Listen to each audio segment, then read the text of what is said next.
ಆ, ನಿನ್ನೆ ದಿನ ಮಲ್ಲೇಬೆನ್ನೂರು ಪೊಲೀಸ್ ಠಾಣೆ ವ್ಯಾಪ್ತಿಯಲ್ಲಿ ಬರ್ತಕ್ಕಂಥ ಆದೂರು ಎಂಬ ಗ್ರಾಮದಲ್ಲಿ 30 ಏಪ್ರಿಲ್ 2026ರಂದು ಏನು ಈ ಒಂದು ಪ್ರಕರಣ ದಾಖಲಾಗಿರ್ತದೆ, ಅಸಹಜ ಸಾವು ಪ್ರಕರಣ. ಅದರಲ್ಲಿ ಅನುಮಾನ ಇದೆ ಅಂತ ಬಿಟ್ಟೇಳಿ ಈ ಒಂದು ಪ್ರಕರಣ ನಮ್ಮ ಮಲ್ಲೇಬೆನ್ನೂರು ಠಾಣೆಯಲ್ಲಿ ದಾಖಲಾಗಿರ್ತದೆ. ಈ ಪ್ರಕರಣದಲ್ಲಿ ಮೃತ ಸುಮಾರು 58 ವರ್ಷದ ಈರಮ್ಮ ಅಂತ ಬಿಟ್ಟೇಳಿ ಅವರು ತೀರ್ಕೊಂಡಿರ್ತಾರೆ. ಆ ಒಂದು ಪ್ರಕರಣವನ್ನು ನಾವು ತನಿಖೆ ಮಾಡ್ತಾ ಇರ್ತೇವೆ.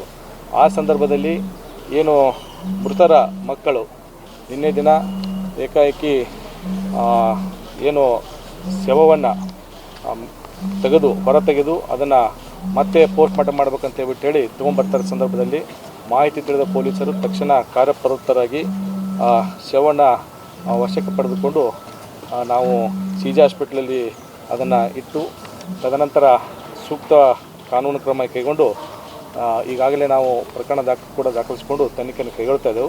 ಅವರ ಒಂದು ಮಕ್ಕಳ ಒಂದು ಅಲಿಗೇಷನ್ ಏನಂತಂದರೆ ಸರಿಯಾಗಿ ತನಿಖೆ ಆಗಿಲ್ಲ ಅಂತ ಬಿಟ್ಟೇಳಿ ನಮ್ಮ ಎಲ್ಲ ಅಧಿಕಾರಿಗಳು ಕೂಡ ಅವರಿಗೆ ನಿರಂತರವಾಗಿ ಸಂಪರ್ಕದಲ್ಲಿದ್ದು ಅವರು ಅನುಮಾನ ಆಗಿದೆ ಅಂತ ಬಿಟ್ಟೇಳಿ ಒಂದಿಷ್ಟು ಜನರನ್ನು ಹೆಸರಿಸಿ ಪ್ರಕರಣ ದಾಖಲಿಸಿದರು. ಇಂಥ ಒಂದು ಪ್ರಕರಣದಲ್ಲಿ ಪೋಸ್ಟ್ ಮಾರ್ಟಮ್ ರಿಪೋರ್ಟು ಮತ್ತು ಇತರ ಎಲ್ಲ ಸಾಕ್ಷ್ಯಾಧಾರಗಳು ಮತ್ತು ಫಾರೆನ್ಸಿಕ್ ಲ್ಯಾಬ್ ರಿಪೋರ್ಟ್ ಬಂದ ನಂತರ ಏನು ತನಿಖೆಯ ಯಾವ ಹಂತದಲ್ಲಿದೆ ಅಂತ ಬಿಟ್ಟೇಳಿ ಅವರಿಗೆ ತಿಳಿಸ್ತಾ ಇದ್ದೆವು. ಆದರೂ ಸಹಿತ ನಿನ್ನೆ ದಿನ ಈ ಥರ ಮಾಡಿದ್ದಾರೆ. ಅವರಿಗೆ ಇದಕ್ಕೆ ಸಂಬಂಧಪಟ್ಟಂಥ ಪ್ರಕರಣ ಕೂಡ ದಾಖಲಿಸಿಕೊಂಡು ತನಿಖೆ ಕೈಗೊಳ್ತಿದ್ದೆವು. ಮತ್ತು ಅವ್ರಿಗೆ ಏನಾದರೂ ಅಲಿಗೇಷನ್ ಇದ್ದರೆ, ತನಿಖೆ ಬಗ್ಗೆ ಇದ್ದರೆ ಖಂಡಿತವಾಗಲೂ ಮುಂದಿನ ದಿನಗಳಲ್ಲಿ ನಾವು ತನಿಖೆಯನ್ನು ಆ ನಿಟ್ಟಿನಲ್ಲಿ ಕೈಗೊಂಡು ನಿಷ್ಪಕ್ಷಪಾತವಾಗಿ ತನಿಖೆಯನ್ನು ಕೈಗೊಳ್ತಾ ಇದ್ದೀವಿ. ಆಗಿದೆ, ಅದು ಕೂಡ ನಮ್ಮ ಅಸಿಸ್ಟೆಂಟ್ ಕಮಿಷನರಿಂದ ಇನ್ಕ್ವೆಸ್ಟ್ ಮಾಡಿಸ್ಬಿಟ್ಟು ಅದನ್ನು ಕೂಡ ತನಿಖೆಯನ್ನು ಕೈಗೊಂಡು ಪ್ರಕರಣ ದಾಖಲಿಸ್ಕೊಂಡು ತನಿಖೆಯನ್ನು ಕೈಗೊಂಡು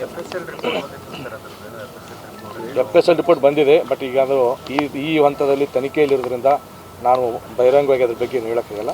ತನಿಖೆಯ ನಿಷ್ಪಕ್ಷಪಾತವಾಗಿ ಮುಂದಿನ ದಿನಗಳಲ್ಲಿ ಕೈಗೊಳ್ತೀವಿ.